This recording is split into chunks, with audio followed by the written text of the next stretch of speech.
একজন সফল ইউটিউবার হতে গেলে আপনাকে যা যা করতে হবে এবং আপনারা অনেক জানতে চান যে আমার এই সফলতার পেছনে সবথেকে বেশি অবদান কার। সেই সাথে মাসে ইউটিউব থেকে শুধুমাত্র ভিডিও দিয়ে কীভাবে লাখ টাকা ইনকাম করে সেটাই থাকছে আজকের ভিডিওতে। তো আমরা আসলাম ঘুরতে আর আজকে আমাদের ছিল বুফের লাঞ্চ। তো সবাই মিলে এখন আমরা লাঞ্চ করতে চলে এসেছি। এখানে অনেক রকমের খাবারের আয়োজন ছিল। এখানে সালাদ আইটেমই ছিল অনেক রকমের, এরপর বিভিন্ন রকমের শরবত, ড্রিঙ্কস থেকে শুরু করে ডেজার্ট আইটেম।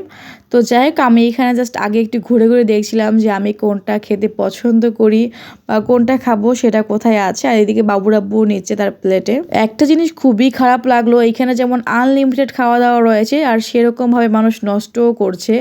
এখানে বারবার লেখা রয়েছে যে কোনো খাবার যেন ওয়েস্ট কেউ না করে, কিন্তু ভাই বাঙালি ফ্রিতে পেয়েছে আর নষ্ট করবে না, খেতে পারুক আর না পারুক প্লেট ভরে জাস্ট নিবে। আমার ইউটিউব জানি নিয়ে আমি প্রপারলি কোথাও কোনো ভিডিও এখনও আপলোড করিনি, তবে হ্যাঁ কিছু কিছু বিষয়ে আমি বেশ কয়েকটা ভিডিওতে বলেছি। তো অনেকে হয় কি, নতুন আমার দর্শক যারা রয়েছে তারা নতুন আমার ভিডিও দেখে তারা অনেক কিছু আমার সম্পর্কে জানে না, তারা কিন্তু কমেন্টস করে। ভিডিওতে আপনারা নিশ্চয়ই দেখতে পান যে আমার হাজব্যান্ড হুজুর, আর উনি কিনা ক্যামেরার সামনেতেও আসে না। তো সেখান থেকে অনেকে প্রশ্ন করে যে আপু ভাইয়া কি তোমার এই কাজে সাপোর্ট করে কিনা। যখন আমি এই কাজটা শুরু করি তখন কিন্তু আমার বাবু ছিল না, আর আপনারা অনেকেই জানেন যে আমার বিয়ের অনেক বছর হয়ে যাওয়ার পরে আমার বেবি হচ্ছিল না। তো সেই নিয়ে আমার একটু টেনশন কাজ করতো। সারাদিন পরে বাবুরাব্বু রাতে বাসায় ফিরতো 10টা-11টার দিকে, আমি কিন্তু বাসায় একাই থাকতাম। তো ওই সময় কিন্তু সবাই ইউটিউবিং শুরু করছিল, আমি দেখছিলাম ভিডিও বানায়। তো কেন জানি হঠাৎ করে আমারও মনে হলো যে কেননা আমিও এই কাজটা করতে পারি, যেহেতু এটা থেকে একটা আর্নিং আসে। আমি তো শুধু শুধু ভিডিও দিব না, বা সেই সময়ও আসলে এনার্জিও কাজ করে না। যেহেতু আমি ইনকাম করতে পারবো এখান থেকে, তাহলে অবশ্যই আমি এই কাজটা শুরু করতে পারি। তবে যখন আমি শুরু করেছিলাম তখন শখ থেকে আমি এই কাজে এসেছি। আর ওই সময় পাশাপাশি আমি ফ্রিল্যান্সিং করতাম, ফ্রিল্যান্সিং থেকেও কিন্তু আমি তখন একটা ভালো অ্যামাউন্টের ইনকাম করতাম, মানে খুব বেশি না, মোটামুটি। এখন যেমন আলহামদুলিল্লাহ ইউটিউব থেকে মাসে লাখ টাকাও ইনকাম করছি, তবে ফ্রিল্যান্সিংয়ে মোটেও লাখ টাকা ইনকাম করা সহজ না। ওইখানে একটা অর্ডার বায়ারদের থেকে পেতেও অনেক সময় লেগে যায়। তো ওই কাজটা অনেকটা কঠিন, তবে ধৈর্য ধরে লেগে থাকলে আসলে সম্ভব। তবে আমি যতটা সাকসেস ইউটিউবে পেয়েছি ততটা আমি কখনোই মনে হয় না ফ্রিল্যান্সিংয়ে পেতাম। তো আমি তো ফ্রিল্যান্সিং ছেড়ে দিয়েছি অনেকদিন আগেই। এখন আমার পুরো ফোকাস হচ্ছে ইউটিউবে, আমি এটাকে প্রফেশনালভাবেই নিয়েছি। তো যেটা বলছিলাম, পরে যখন শখ থেকে আমি ইউটিউবে আসতে চেয়েছি, যে আমি কিন্তু প্রথম 1-1.5 বছর ক্যামেরার সামনে আসিনি। এখন যেমনটা আপনারা আমাকে ক্যামেরার সামনে দেখতে পান, আমার চ্যানেল মনিটাইজ হয়েছে, আমি প্রথম ইনকাম পেয়েছি, সেগুলো কিন্তু আমার ক্যামেরার আড়ালে থেকেই হয়েছে। তখন আমি ঘরের কাজ, রান্নাবান্নার ভিডিও শেয়ার করতাম ঠিকই, ভয়েস দিতাম ঠিকই, কিন্তু এরকমভাবে ক্যামেরার সামনে আসতাম না। এই যে আপনাদেরকে আমি বলি যে ক্যামেরার সামনে না এসে, ভয়েস না দিয়ে আপনারা ইনকাম করতে পারবেন, ক্যামেরার সামনে না এসে যে ইনকাম করা যায় তার প্রমাণ কিন্তু আমি নিজেই। আপনারা আমার একদম পুরোনো ভিডিও যেটা আমি একদম শুরুতে ছাড়তাম, আপনারা একটু আমার ওই ভিডিওগুলো দেখবেন, তাহলেই বুঝতে পারবেন। আমার ইউটিউব জার্নিটা শুরু হয়েছিল আমার হাজব্যান্ডের পারমিশন নিয়ে। শুরুতে একটু না করলেও পরে উনি সম্মতি জানায়, কেননা আমি এখানে আসলে কোনো নাচানাচি করছি না ভিডিওতে এসে, বা পুরুষের সাথে কথা বলছি না। ঘরের কাজ, রান্নাবান্না ভিডিও শেয়ার করে যদি আমরা মেয়েরা ঘরে বসে ইনকাম করতে পারি তাহলে ক্ষতি কি। তো এই চিন্তাধারা থেকে আসলে উনিও রাজি হয়েছে। আর ওই মুহূর্তটা আসলে আমাকে একাকিত্ব ঘিরে ফেলেছিল, আমার সব কিছু নিয়ে আমি সারাদিন একা থাকতাম, ভালো লাগতো না, টেনশন কাজ করতো।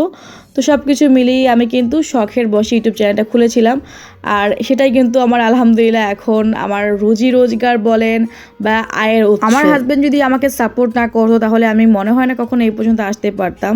আসলে পরিবারের সাপোর্টটা খুবই দরকার, আমার বাবা মা পরিবার সবার হেল্প আমি পেয়েছি। তবে এইখানে একটা কথা আছে, আমি দেখেছি আমার পরিবারের মতো ভাই অনেক স্টুডেন্ট আমার আছে যাদের পরিবার কখনোই দেখি যে এই কাজে সাপোর্ট করতে চায় না। বিশেষ করে হাজব্যান্ডরা বলে যে তোমার কি দরকার ইনকাম করে, আমি তো ইনকাম করছি।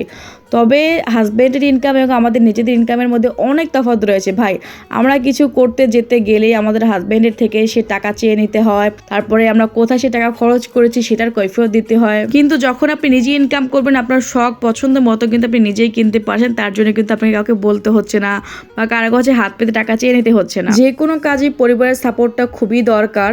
তো অনেক ক্ষেত্রে যখন হাজব্যান্ড সাপোর্ট করে না, আমরা অনেক স্টুডেন্ট দেখি যে হাজব্যান্ডকে না জানিয়ে কিন্তু আমাদের কোর্স করেছে, আমাদের এখানে ভর্তি হয়ে দেন হচ্ছে কাজ শিখে তারা ইনকাম করার পরে হাজব্যান্ডকে জানিয়েছে।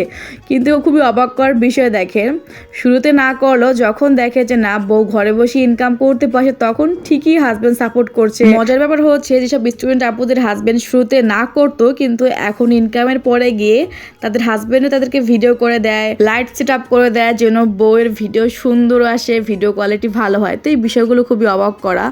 আর একজন হাজব্যান্ডের থেকে আসলে একটা মেয়ে যখন এই সাপোর্টটা পায় তখন তাকে সাফল্যের চূড়ান্তে পৌঁছানো থেকে কেউ আটকে রাখতে পারে না। তবে শুরুতে হচ্ছে আমাদের নিজেদেরই উদ্যোগ নিতে হবে।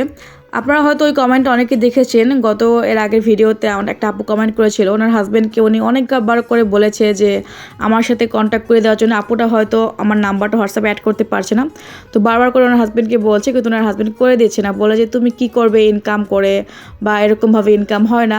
মানে এটা হচ্ছে হাজব্যান্ড অনেক ক্ষেত্রে চায় না যে বউ ইনকাম করুক, এটাই হচ্ছে একটা বাহানা। যে আপুরা বলে যে আপু আমি তোমার মতো হতে চাই, তাদের উদ্দেশ্যে আমি বলবো যে আমার মতো হতে হলে আগে সাহসী হতে হবে, আপনার নিজেকে উদ্যোগ নিতে হবে কিছু করার। এই যে আপনারা দেখেন আমার হাজব্যান্ড কিন্তু হুজুর, আমার জন্য কিন্তু এই প্ল্যাটফর্মে কাজ করাটাও মোটেও সহজ ছিল না শুরুর দিকে।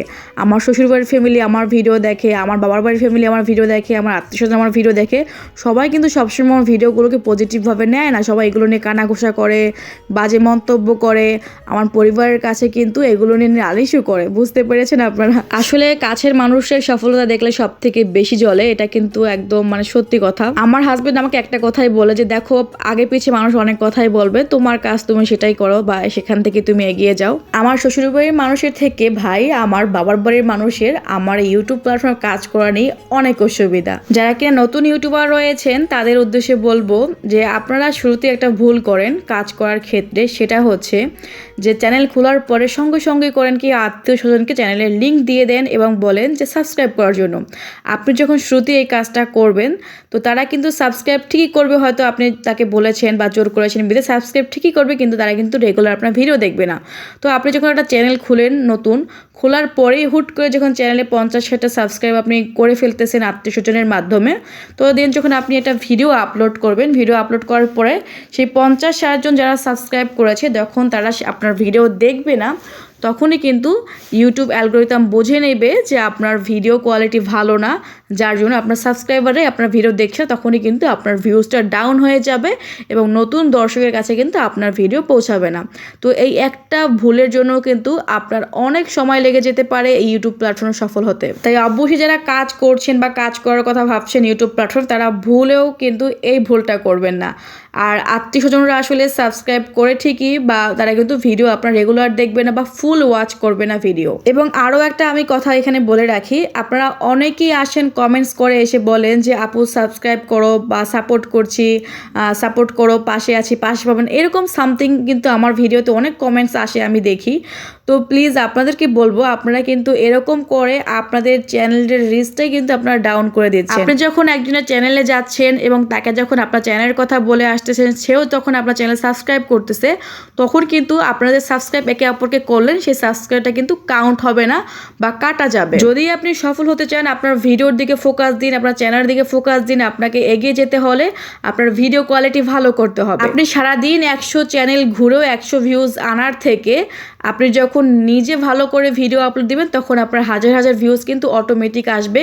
আপনার কারো চ্যানেলে গিয়ে বা কমেন্টস বক্সে গিয়ে কিন্তু কমেন্টস করতে হবে না যে সাপোর্ট করেন, এরকম কিছু থেকে আপনারা বিরত থাকবেন। তো যখনই কিনা আপনি অন্য একজনের ভিডিও দেখবেন, তার ভিডিও 2 মিনিট দেখার আগে যখন আপনার কমেন্টস করে বসবেন, সেই কমেন্টস কিন্তু আপনার স্প্যাম হয়ে যাবে। তাই যখনই যে কারো ভিডিও দেখতে যাবেন 2 মিনিট হলে অন্তত তার ভিডিও দেখবেন, তা না হলে কিন্তু আপনার চ্যানেলের রিচ ডাউন হয়ে যাবে। এইরকম অসংখ্য যারা কিনা ছোট ছোট ভুল করছেন তারাই কিন্তু ইউটিউবে সফল হতে পারছেন না। যাদের অলরেডি চ্যানেল রয়েছে, চ্যানেলে ভিউ নেই, সাবস্ক্রাইব পূরণ হচ্ছে না, ওয়াচ টাইম পূরণ হচ্ছে না, তাদের উদ্দেশ্যে বলবো যে সঠিক নিয়মে কাজ করুন। গতকালকে একটা ভিডিও আমি আপলোড করেছি, দেখেছেন হয়তো বা আপনারা। মাত্র 1.5 মাসে আমার এক স্টুডেন্ট আপু আমাদের এখান থেকে কাজ শিখে 1.5 মাসের মধ্যে চ্যানেল কিন্তু মনিটাইজ করে ফেলেছে। আর তার চ্যানেলের নাম সহ কিন্তু আমি একদম প্রুফ সহ আপনাদেরকে ভিডিওতে দেখিয়ে দিয়েছি। যারা দেখেন না চাইলে কিন্তু আমার চ্যানেলে ঘুরে সেই ভিডিওটা দেখে আসতে পারেন। আমার ওই স্টুডেন্ট আপুটা কিন্তু আমার এখানে কাজ শেখার আগেও অনেক দিন কাজ করেছে, প্রায় 1000 মতো ভিডিও আপলোড দিয়ে ফেলেছে, তারপরে কিন্তু সে এখান থেকে ওয়াচ টাইম পূরণ করতে পারেনি। সঠিক নিয়ম ফলো করার পর এবং আমরা যেভাবে কাজ শিখিয়েছি হুবহু ফলো করার কাজ করার মধ্যে কিন্তু 1.5 মাসের মধ্যে 1 মাস 20 দিনের মধ্যে কিন্তু তার চ্যানেলটা মনিটাইজ হয়েছে, ওয়াচ টাইম ফিল আপ হয়েছে এবার ওই আপু কিন্তু আগামী মাসে ইনশাল্লাহ পেমেন্ট তুলতে পারবে, $100 সম্পূর্ণ হয়ে গেলে কিন্তু সেই পেমেন্টটা তুলে ফেলতে পারবে। তো যাই হোক, যারা কিনা চাচ্ছেন ঘরে বসে ইনকাম করতে, নিজেকে আমরা সামনে না আসে ভয়েস না দেখে ইনকাম করবে, সেই প্রসেসটা কিন্তু আমরা আমাদের কোর্সে শিখিয়ে থাকি। যারা একদম নতুন এই প্ল্যাটফর্মে চাচ্ছেন কিছু একটা করবেন নিজে, তাদের জন্য কিন্তু আমাদের এই ইউটিউব প্ল্যাটফর্মটা হচ্ছে বেস্ট। ঘরে বসে ইনকাম করতে চাইলে উপরে স্ক্রিন দ্বারা আমার যোগাযোগ করবেন, এতে ইমো এবং হোয়াটসঅ্যাপ রয়েছে। দেখো সমুদ্রের মাঝখানে ডুবতে দেয় না, মানে মারা যখন নামায় এই ভয় লাগে। না বলতে পারবে না।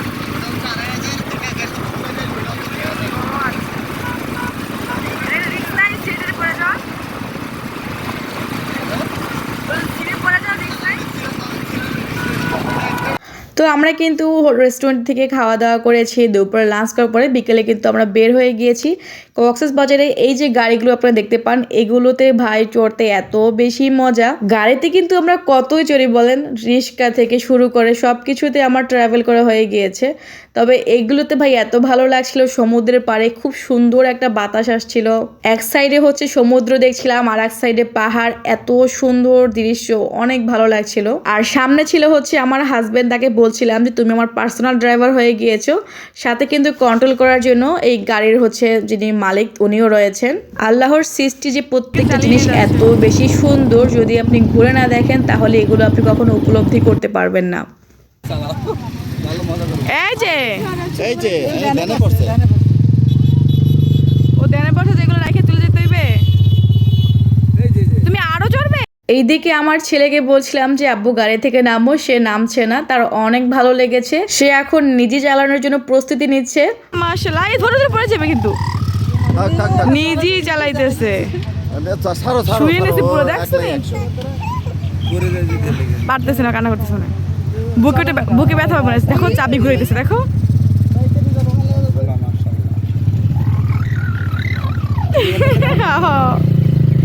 এই যে তার এই ছোট ছোট মুহূর্তগুলো আমি ক্যামেরা বন্দি করে রেখেছি, কেননা আসলে বাচ্চারা খুবই দ্রুত বড় হয়ে যায় অল্প সময়ের মধ্যে, এইগুলো আসলে মেমোরি হয়ে থাকবে। আমাদের পাশেই প্যারাসাইলিং করছিল একজন লোক, তো আমার আব্বু এবং হাজবেন্ডকে বলছিলাম যে তোমরা দুজন প্যারাসাইলিং করো, কিন্তু আব্বু রাজি হচ্ছিল না, ওইদিকে আমার হাজবেন্ড সে তো আরও রাজি না, কেননা সে উপর থেকে নিচে তাকালে নাকি বলছিল আমি প্রচুর ভয় পাবো, কারণ হার্ট অ্যাটাকই হয়ে যায়। তো তার এই কথা শুনে তাকে আর জোর করলাম না। ওইখানে সব দেখাই দে সিস্টেম, আম্মু স্প্রিং বোর্ড না ওই যে স্প্রিং বোর্ডের ই করতেছে, স্প্রিং নিরাপত্তা দিতেছে, যদি নিয়ে যেতে স্প্রিং বোর্ডে নাকি ওনার কিছু করা লাগতেছে না? না ও তাহলে তোমার সহজ আছে। ওই যে এই পাশে তো ওরা ঝুলে আছে না, হ্যাঁ ভাই ওই এইটা টানতে আছে, কষ্ট আছে, মানে আবার উপরে উঠে মানে অনেকে ক্যামেরা করে জানো, মানে প্যারাসেলিং করার অবস্থা নাকি ভিডিও করে। বাবা এগুলো আমার সাহস হয় না। হ্যাঁ হ্যাঁ, একটা হুজুর পড়ে গেছিল, প্যারাসেলিং করতে উৎসাহ সাগরের মধ্যে পড়ে গেছে, পরে কি পরে উনি সাঁতার জানা দেখে পরে উঠতে পারছিল, দোয়া দূরত পড়তেছিল ওই সময়। হ্যাঁ একদম হুজুর তোমার। হ্যাঁ হ্যাঁ না না, নিজে নিজে গেলে উঠলে তো পারবে না মানুষ, ওই উপরে এমনি তো ভয় পাচ্ছে। হ্যাঁ 5 মিনিটের মধ্যে 2টা গাড়ি 1000 টাকা নিচ্ছে।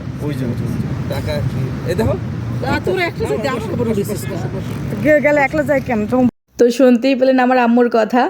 আমরা আসলে ওই যে গাড়িতে যে উঠেছিলাম, আমাদের জাস্ট মনে হয় 3-4 মিনিট হবে আমাদেরকে ঘুরিয়েছে, তো 3-4 মিনিটের মধ্যে 2টা গাড়ি থেকে 1000 টাকা করে নিয়েছে। তারপরও ভালো লেগেছে গাড়িতে ঘুরে, আসলে যখন টাকা খরচ হয় তখন যদি ভালো লাগে সে টাকা খরচ হলো সার্থক। আলহামদুলিল্লাহ আমরা এইবার ট্রিপে অনেক মজা করেছি, অনেক আনন্দ করেছি সবাই মিলে। কয়েকজন কমেন্ট করেছিল এর আগের ভিডিওতে যে আপু তোমরা কয়জন মিলে গিয়েছো এবং কতদিনের জন্য গিয়েছো, কত টাকা টোটাল খরচ হচ্ছে, তো এগুলো নিয়ে থাকছে আগামীকালকে ভিডিওতে। আজকে ভিডিওটা অনেকটাই বড় হয়ে গিয়েছে, সবাই ভালো থাকবে, সুস্থ থাকবেন, আমার জন্য দোয়া করবেন। আল্লাহ হাফেজ, আসসালামু আলাইকুম।